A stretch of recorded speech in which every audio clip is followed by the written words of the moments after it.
Assalamualaikum, bersama saya Syabana Hassan dalam Tijara, rancangan kewangan Islam anda. Baiklah, malam ini kita akan membincangkan satu topik yang jarang sekali dikupaskan ataupun diperbincangkan, walaupun sebenarnya ia mempunyai potensi yang sangat besar dalam ekonomi Islam, iaitu koperasi.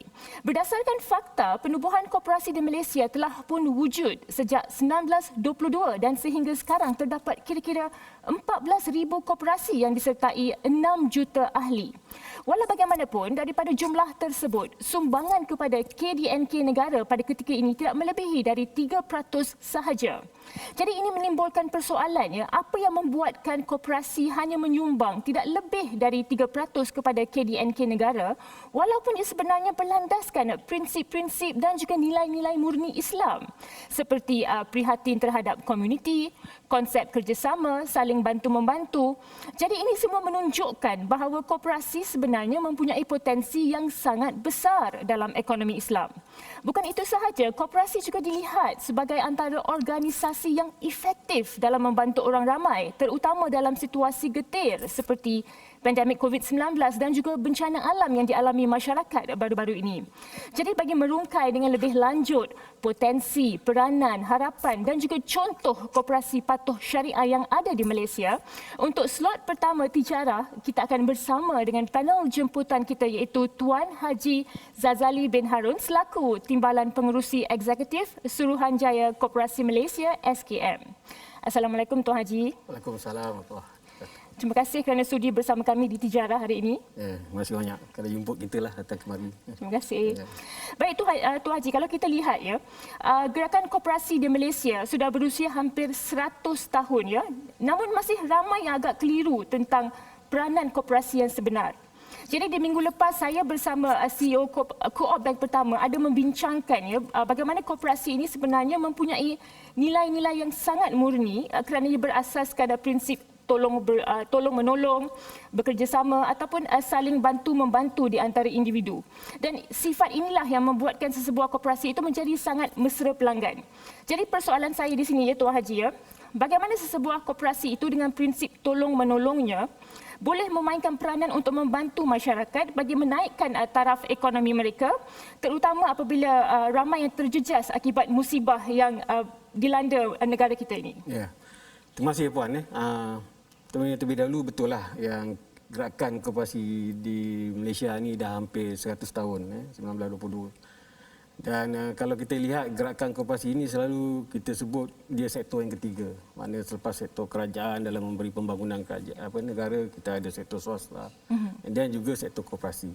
Jadi sektor koperasi ini dia ada prinsip dan nilai dia. Betul lah yang sifat nilai yang paling penting ialah ada sifat tolong-menolong, berdikari antara satu sama lain. Dia kumpulkan modal, lepas tu dia menjalankan aktiviti yang tujuan berkoperasi itu memberi kebajikan, nak memenuhi keperluan harian dia. Jadi dia menyelesaikan masalah dia sebenarnya itu gerakan koperasi. Jadi berbalik kepada soalan Puan tadi, kenapa sambutan masyarakat terhadap gerakan koperasi ini memang ada sangat baik di Malaysia ni. Sekarang kita ada 14,000 buah dengan 6 juta keanggotaan. Maknanya 100 tahun dia bertahan. Dan prinsip koperasi ini prinsip yang universal. Seluruh dunia pakai prinsip ini. Cuma mungkin kita punya impact kefahaman orang ramai tentang rakyat, tentang peranan kita masih lagi kurang. Yang ini yang perlu terutamanya Suruhanjaya Koperasi lah. Saya punya organisasi nak kena memperjuangkan bahawa dia ada banyak cara untuk kita bangunkan rakyat ni, dan salah satu konsep kalau konsep bekerjasama ni melalui gerakan koperasi. Kita ada 14,000. Jadi dan sektor koperasi ini kita lihat pun banyak lebih tertumpu kepada sektor-sektor yang perkhidmatan kewangan, pinjam-meminjam, dan ni yang besarnya kuasa kredit. Bahkan kalau kita lihat pada pusingan perniagaan gerakan koperasi, banyakkan sektor-sektor kredit ni lah, sektor pinjaman ni yang hampir 80% mempelopori aktiviti koperasi. Tapi kita masih lagi kurang dalam aktiviti yang lain, yang pertanian, peladangan, borong runcit dan sebagainya, yang masih lagi yang perlu diperkukuhkan. Jadi kalau semua sektor ini diperkukuhkan, saya nampak boleh gerakan koperasi akan memberikan peranan penting dalam negara inilah. Yang keduanya, bila lihat tadi segi ukuran KDNK, Puan kata dalam sekitar 3%. sebenarnya kita dalam mengukur sumbangan gerakan koperasi ini, itu yang kita tengah berbincang dengan DOSEM, Badan Statistik Negara. Cara nak mengukur gerakan koperasi, apa sumbangan dia. Kita jangan lihat dari segi jumlah turnover, jumlah berapa pendapatan yang kita dapat. Sebenarnya kita kena lihat apa nilai-nilai kemudahan yang dibagi melalui involvement mereka dalam koperasi. Contohnya, kalau dulu kedai runcit jauh keluar ke bandar, tapi kalau kawasan Feda, kawasan Fekra, dia tubuh koperasi, dia buat kedai runcit. Jadi dia tak payah pergi keluar bandar. Dia pergi hanya kedai-kedai runcit itu semua ada sekitar dalam kawasan kampung mereka masing-masing. Melalui berkoperasi dia buat. Jadi apa yang kelebihan di situ? Jadi dia dah kurang tambang, harga barang dia boleh kawal, and then koperasi itu milik dia. Dia boleh tentukan harga berapa dia nak buat. Jadi di sifat-sifat ini kalau kita nilaikan di segi nilai kewangan dan ringgit, sebenarnya lebih besar daripada nilai KDNK itu. Jadi sifat-sifat tolong-menolong ni sebenarnya yang kita kena galakkan rakyat kita supaya faham tentang konsep koperasi ini. Tentang konsep koperasi ini juga kita tak ramai yang faham. Itu sebabnya kita kena selalu macam masuk TV ni kena beritahu kepada masyarakat bahawa ada satu alternatif lain yang kalau mereka bekerjasama antara satu sama lain, kumpul modal, mereka boleh bergerak melalui aktiviti berkoperasi ini. Baik, mungkin Tuan Haji boleh terangkan secara ringkas ya perbezaan dari segi struktur di antara koperasi dan juga sebuah syarikat. Ya.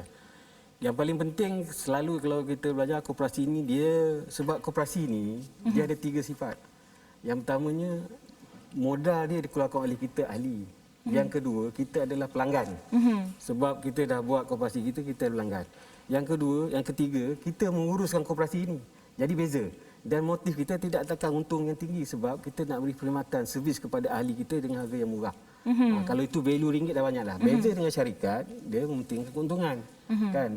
Dan pembeli, dia tidak akan milik syarikat tu. Yang milik syarikat tu tuan punya syarikat lah. Dia boleh tak keuntungan tinggi dan sebagainya. Jadi itu sangat beza lah. Jadi koperasi itu lebih mengutamakan ahlinya lah ya, dan bukan keuntungan kita, kepada syarikat itu. Baiklah. Baiklah, okey, kita akan berehat seketika dan bila kita kembali kita akan bertanyakan pula bagaimana Makmur Gold boleh membantu untuk menaikkan taraf hidup masyarakat terutama golongan Bumiputera di Malaysia. Jadi jangan ke mana-mana.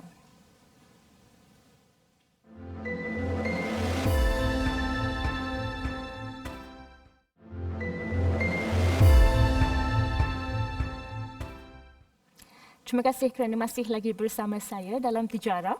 Baiklah, untuk slot kedua ini kita akan bertanyakan dengan lebih mendalam mengenai perkhidmatan koperasi pertama di Malaysia yang menjalankan penjagaan emas, mendapat pengiktirafan sijil patuh syariah dan juga menjalankan sistem usahawan emas di Malaysia. Bukan itu sahaja, koperasi ini juga menyasarkan jualan hampir 100 juta ringgit di tahun lepas dan bakal membuka kilang pengeluaran rekaan emas milik sendiri dengan anggaran pelaburan bernilai 100 juta ringgit pada tahun ini. Dan koperasi yang saya maksudkan ini adalah tidak lain dan tidak bukan, iaitu Co-Makmur. Dan panel yang paling sesuai untuk memberi jawapan ialah Encik Hishamuddin Abdullah selaku pengerusi koperasi Muafakat Makmur Berhad ataupun lebih dikenali sebagai Co-Makmur. Baiklah, Assalamualaikum Encik. Okay, Waalaikumsalam. Terima kasih. Terima kasih kerana bersama kami di Tijara. Okay, terima kasih juga. Baiklah, Encik Hishamuddin, ya, seperti yang dijelaskan tadi, ini semua menunjukkan ya bahawa perniagaan Makmur Gold iaitu rangkaian kedai emas yang dibangunkan secara usaha sama dengan Co-Makmur sedang berjalan dengan baik. Ya. Alhamdulillah. Jadi bagaimana Makmur Gold boleh dilihat ya membantu untuk menaikkan taraf hidup masyarakat terutama golongan Bumiputera di Malaysia? Silakan. Okey, terima kasih. Untuk makluman ni Koperasi Muafakat Makmur Berhad ni sebenarnya sebuah koperasi milik 100% Bumiputera. Kita mempunyai keanggotaan seramai hampir 3,200 orang di seluruh Malaysia. Dan alhamdulillah, kedai emas jenama Makmur Gold ni adalah milik anggota-anggota. Sebagaimana yang kita tahu, perniagaan Makmur Gold ni adalah satu perniagaan yang unik di mana kita merupakan satu-satunya kedai emas milik koperasi. Sebelum ni mungkin kita melihat kedai emas adalah milik syarikat-syarikat dan ini adalah merupakan satu-satunya kedai emas jenama Makmur Gold yang dimiliki oleh 3,200 orang anggota koperasi.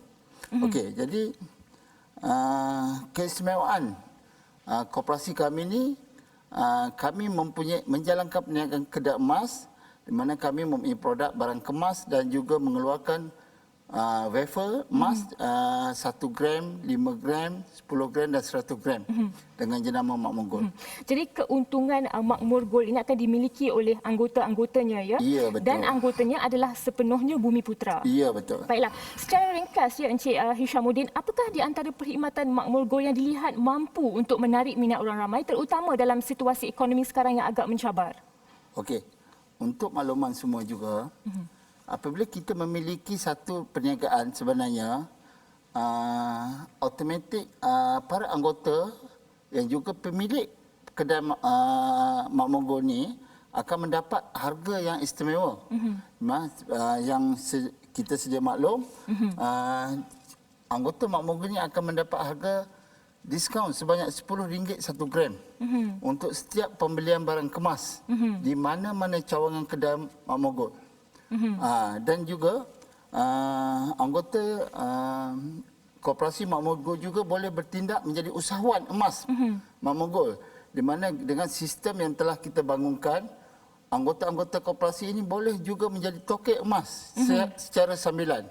Okay, dengan sistem yang kita bangunkan, anggota hanya perlu memperkenalkan atau mempromosikan barang kemas Makmur Gold kepada bakal-bakal pelanggan.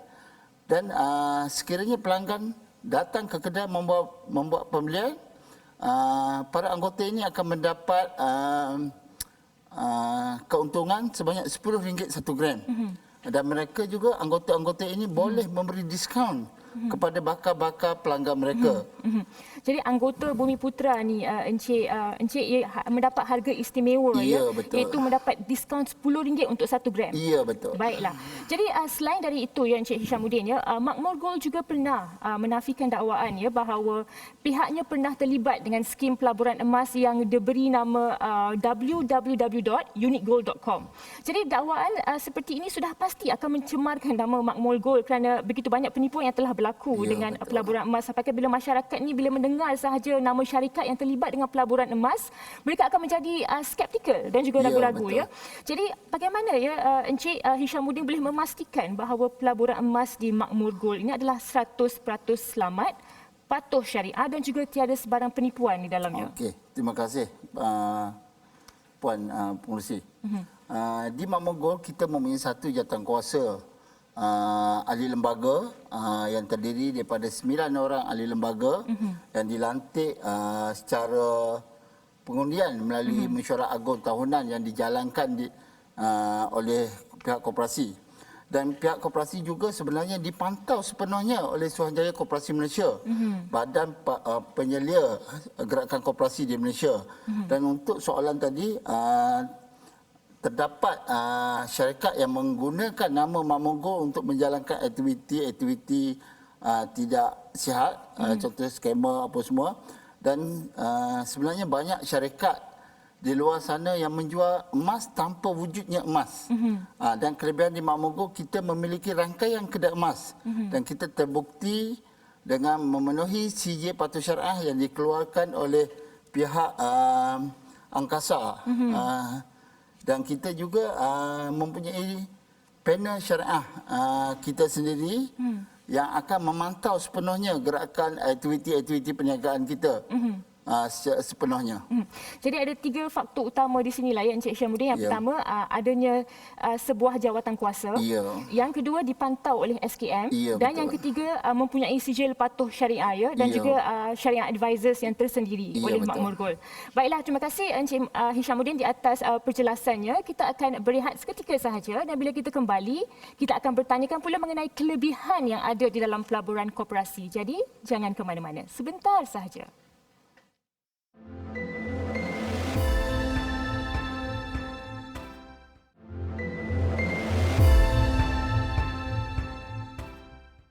Terima kasih kerana masih lagi bersama saya, Syabana Hassan dalam Tijara. Dan bersama saya adalah panel pertama kami iaitu Tuan Haji Zazali bin Harun selaku Timbalan Pengerusi Eksekutif Suruhanjaya Koperasi Malaysia SKM. Assalamualaikum Tuan Haji. Terima kasih bersama kami lagi di Tijara. Waalaikumsalam. Baik, Tuan Haji, saya nak bertanyakan ya. Koordinator pendaftaran dan pendaftaran keanggotaan KO-PPIM Encik Mior Azri Shazrin pernah berkata ya bahawa ramai golongan muda ini berpendapat koperasi adalah satu bentuk pelaburan untuk orang-orang tua dan yang sudah pencen ya dan tidak begitu menguntungkan. Jadi ini membuatkan sambutan generasi muda terhadap pelaburan koperasi agak sepi dan tidak seperti pelaburan forex ataupun pelaburan Bitcoin ya Tuan Haji ya. Jadi mungkin Tuan Haji boleh terangkan di sini apakah kelebihan yang boleh didapati oleh seseorang itu apabila ia melibatkan diri dengan pelaburan koperasi berbanding dengan pelaburan dengan badan kewangan yang lain ataupun pelaburan seperti forex ataupun Bitcoin. Silakan Tuan Haji. Okey. Yang pertamanya ialah pertama kalau saya nak jawab sambutan golongan muda terhadap gerakan koperasi ini sebenarnya sekarang dah semakin baik. Okey. Contohnya tadilah kalau kita ambil Makmur Go tadi, koperasi mufakat. Jadi bagaimana golongan muda, anak muda menubuhkan koperasi dan menarik ramai ahli untuk membantu masyarakat. Itu satu. Banyak lagi koperasi-koperasi yang generasi muda dah naik sekarang. Ini semua lanjutan daripada kita promote koperasi sekolah. Koperasi sekolah mereka dah dilatih, dia akan jadi koperasi dewasa. Jadi tentang pelaburan, jadi kita kena faham konsep koperasi ini. Jadi kita berkoperasi ini sebab untuk membantu diri ahli masing-masing. Ahli secara bersama-sama menjalankan perniagaan, ada keuntungan dan bagi dividen kepada ahli-ahli. Saing itu memberi perkhidmatan kepada ahli-ahli yang memerlukan perkhidmatan itu. Dan dia menyediakan peluang pekerjaan dan sebagainya. Dan pelaburan dibuat oleh koperasi ini bukan yang berisiko tinggi. Maksudnya yang macam kita tak boleh yang risk tinggi yang kita tak tahu keuntungan dia. Maknanya dalam setiap projek koperasi itu ada tata cara dia. Diluluskan oleh lembaga teratur, ada kewangannya, ada implikasi dan sebagainya, di sudut dilihat dan mematuhi undang-undang. Jadi dia berbeza dengan pelaburan-pelaburan yang kita ada risk, tidak menguntungkan, kita tak tahu dan sebagainya, yang tiba-tiba kita boleh declare dividen atas pelaburan yang kita tidak tahu. Jadi itu sebabnya beza yang kita tadi bila soalan tu kenapa dia beza dengan Bitcoin. Bitcoin ni dia mungkin kita tak tahu base spekulasi harga naik. Bukan itu koperasi. Koperasi ini actually perniagaan yang jelas menjalankan aktiviti yang membantu ahli-ahli dia. Itu betul. Yang kedua, kita lihat sekarang ni apa faedah gerakan koperasi itu. Dia membantu ahli-ahli dia kan. Jadi sekarang ni sebenarnya golongan belia muda patut involve dalam koperasi ini. Jangan harapkan kerajaan bagi pekerjaan. Inilah bagaimana kita kumpul sesama kita, create peluang pekerjaan. Banyak contoh. Salah satunya saya ambil ada beberapa buah koperasi, dia balik kampung, golongan muda. Di kampung ada tanah terbiar, buat fertigasi. Jual di supermarket dia di keliling dia. Alhamdulillah. Tengah cari lagi tanah-tanah yang boleh kerajaan negeri bagi. Yang keduanya ada buat outlet kedai-kedai runcit. Ini semua golongan muda. Golongan farmasi. Dia farmasis dia buat ni, dia kumpul sama dia buat beberapa outlet jual barang-barang perubatan ni. Itu pun dalam keadaan Covid ni lagi peluang tu. Jadi konsep dia kalau tidak boleh buat seorang-seorang, kita buat secara bersama. Sekarang ni kita dah luluskan penubuhan koperasi, 20 orang dah boleh tubuh koperasi dah. Ini satu mas ini berbuat kuasa. InsyaAllah dengan ada ni akan menarik lagi golongan belia masuk gerakan koperasi ni lah. Jadi Tuan Haji, kita nak tekankan di sini ya bahawa gerakan koperasi ini bukan lebih kepada risk taking ataupun money making ya, tetapi lebih kepada membantu ahli-ahli untuk menjanakan pendapatan yang selamat ya. Betul. Baiklah, Tuan Haji, saya nak bertanyakan, adakah semua koperasi di Malaysia ini patuh syariah atau apakah yang boleh kita bagaimana kita nak membezakan koperasi yang patuh syariah ataupun yang tidak patuh syariah? Sebenarnya memang dalam kita tengah buat pindaan daripada undang-undang kita supaya semua koperasi ini akan patuh syariah. Tapi yang jelas sekarang yang mematuhi syariah ini koperasi yang menjalankan aktiviti pinjam meminjam. Jadi dia ada badan syariah dia yang menilai produk-produk dia supaya patuh. Dan bank-bank kita, bank rakyat, bank CBP, koperasi buat pinjaman semua mematuhi syariah lah. Memang kita ni. Tapi yang aktiviti lain yang masih lagi secara konvensional lah. Tapi kita menggalakkan koperasi ini supaya mengikut syariah compliance. Dan kita bekerjasama dengan Bank Negara, dia pun ada tenaga yang ditunjuk ajar kepada kita lah. Jadi kalau kita nak lihat sama ada koperasi itu patuh syariah ataupun tidak dengan adanya badan syariah Ya, di dalam badan syariah sebuah mesti. koperasi itulah ya Tuan Haji. Ya. Baik Tuan Haji, terima kasih di atas penjelasannya. Baiklah para penonton, kita sudah pun berada di penghujung rancangan. Dengan ini terima kasih diucapkan kepada kedua-dua panel kita hari ini di atas pengetahuan ataupun informasi yang sangat bermaklumat ya mengenai koperasi, terutama koperasi yang berlandaskan syariah. Jadi secara kesimpulannya kita dapati bahawa koperasi di Malaysia ini sebenarnya mempunyai potensi yang besar untuk terus dikembangkan lagi, berdaya saing sekaligus mampu untuk menjana pendapatan lebih bagi ahlinya jika perancangan teliti dilakukan untuk terus mengangkat naik prestasi sebuah koperasi. Sebagai contoh, koperasi boleh menawarkan perkhidmatan serta produk yang inovatif ya sesuai dengan keperluan orang ramai seperti mana yang dilaksanakan oleh Ko Makmur sebagai koperasi pertama yang menjalankan perniagaan emas patuh syariah dan juga sistem usahawan emas di Malaysia di mana anggota-anggotanya akan dibimbing ya untuk menjana pendapatan pasif sambil menyimpan emas dengan berjaya.